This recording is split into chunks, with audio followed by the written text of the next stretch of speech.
Hello, we're back to take a look at our lesson 921, multiplicative growth and percent student work. The first problem that we're going to take a look at is 935, examining the snack and mix recipes described below.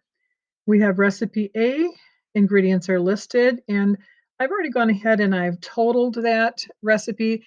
Anytime we're trying to find the percent of something, we like to know what the total is. It makes it much easier, much more accurate, and definitely much more precise since it is part of the strategy to get that answer.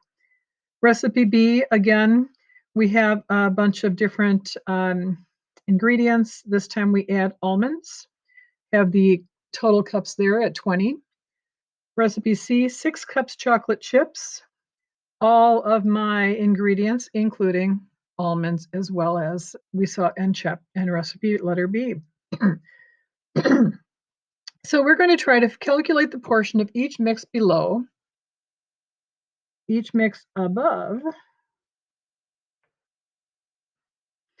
that is chocolate chips. So recipe A, I go up here and I underline the chocolate chips, and I've got 3 cups of chocolate chips out of 10, which is my total cups. And many of you know that when we're here together, I like to use our time well. So our calculator is out, and we are going to put in our calculator 3, and we're going to divide it by 10. Many of you know 3/10 is what my fraction was, and that's what my decimal becomes when I do the math. Then I'm going to go ahead without clearing my calculator and just go ahead and multiply that times 100, and that changes it to 30%.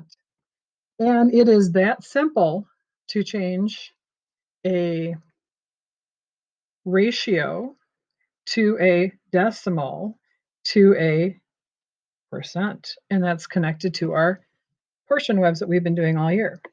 The next one we have up here in recipe B, we have 5 cups of chocolate chips. Our total is different again.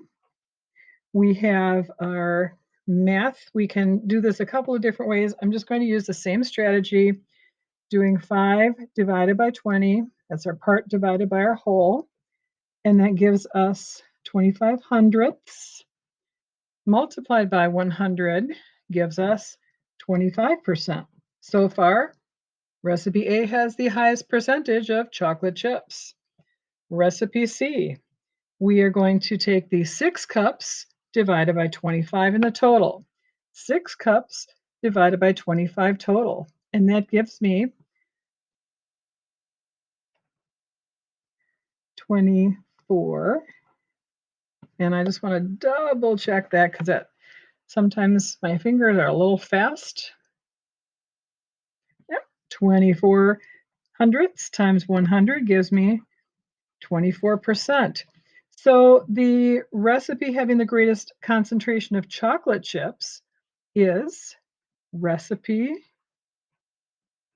A. And then I do the same thing for the bottom here. I'm going to go up into my recipe, and I have 2 cups of peanuts. Total cups is 10. And that's going to be 2/10 because if I read the fraction, that's what I get.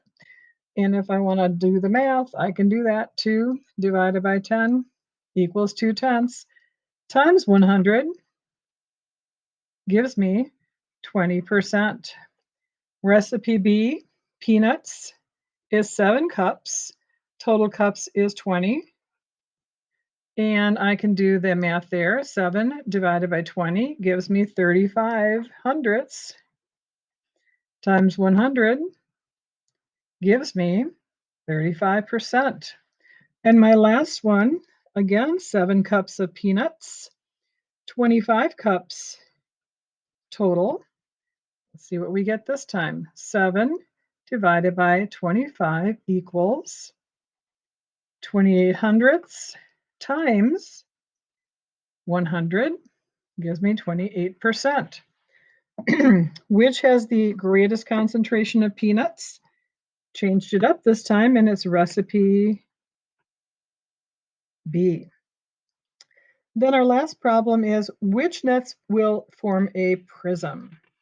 If it will not form a prism, explain why not. All right, now these nuts are right here, and they are hard to kind of eyeball. This one here is a no,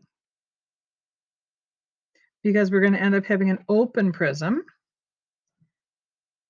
This one here, believe it or not, is a yes, and I wish we were in the classroom so I could enlarge this and cut this out and show you how it works. It's pretty cool. And then this one will form a prism. It'll have an extra overlapping side.